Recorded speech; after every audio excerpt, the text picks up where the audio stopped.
Ano violation ko, Brad? Not for hire. Not for hire daw, boss. Oh, not for hire. O, may karga ka. Kailangan daw. So, ang sinasabi niya, kasi may karga ako. Hello guys, welcome to today's Topic TV. Isang viral video ang kumalat online kung saan isang Toyota Hilux pickup na pribado ang sinita ng MMDA enforcer. Ang ikinagulat ng marami, sinita raw ang driver dahil wala itong not for hire sticker. Pero teka, legal ba talaga ang dahilan ng MMDA? O may maling kaalaman sa batas ang nanghuli? Ayon sa MMDA officials, hindi not for hire ang violation ng driver kundi colorum. At inaamin nila na may pagkakamali dito ang kanilang enforcer. We will admit, mali po yung aming enforcer.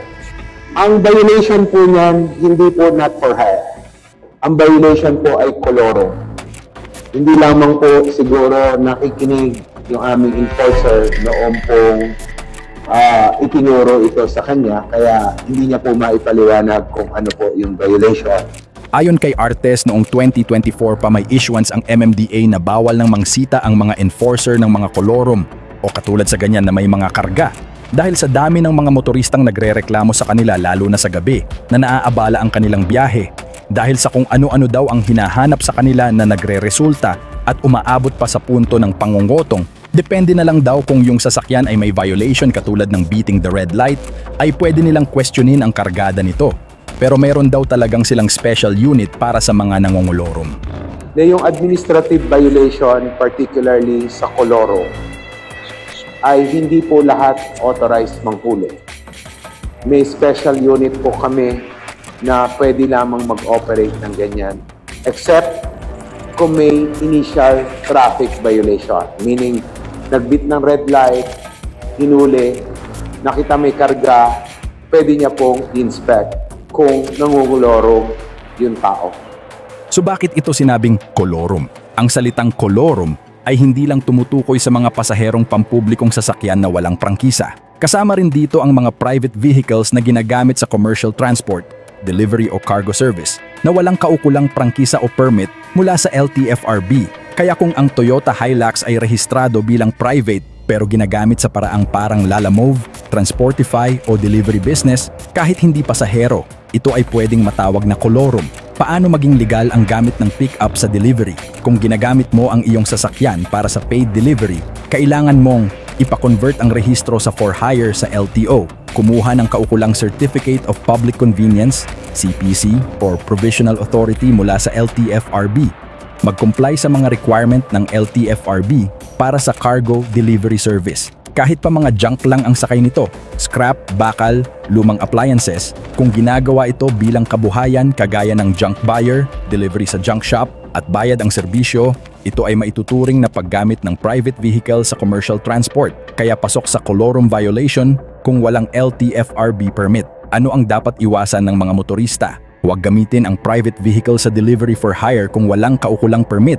Kung nais gamitin sa panghanap buhay, legalize the status sa LTO at LTFRB. Iwasang lagyan ng logo ng delivery apps o kahit stickers kung wala kang prangkisa o authority, red flag ito sa mga enforcer. Kaya sa kaso ng Hilux na may lamang mga junk at mukhang ginagamit sa parang Lalamove style delivery, may basihan ang MMDA LTFRB kung ito'y ginamit sa commercial purpose na walang prangkisa. Pero nilinaw rin nila na hindi automatic ang colorum. Kailangan munang patunayan kung may bayad ang serbisyo, kung pangkabuhayan ito, at kung wala ngang LTFRB permit ang driver. At sa kaso naman ng MMDA enforcer dahil sa kanyang maling paninita, ay nadagdagan pa ang reklamo sa kanya dahil may isa pang motoristang lumitaw at nagreklamo dahil sa kanyang pangungotong. Anyway, yun pong ating enforcer ay pinag-show cause order natin. Tama-tama po dahil naging viral yung video. May lumabas po kanina na another complainant na nakotongan siya ng I think 2,000 or 3,000 pesos. Ganyan din po. Truck siya, wala namang initial violation, pinara, inanapan ng kung ano-ano, at hiningan ng pera, at nag-Gcash pa. Medyo malakas ang loob nitong ating enforcer. Mukhang sanay.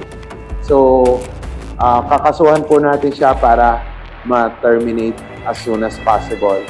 Sa bawat panig ng kalsada, ang batas ay dapat parehas para sa motorista at para sa enforcer. Kung ikaw ay driver ng private vehicle, tandaan mong may mga limitasyon ang paggamit nito. At kung ginagamit mo ito bilang hanap buhay, Siguraduhing legal at may kaukulang permit para hindi ka mapasama sa tinatawag na colorum operation.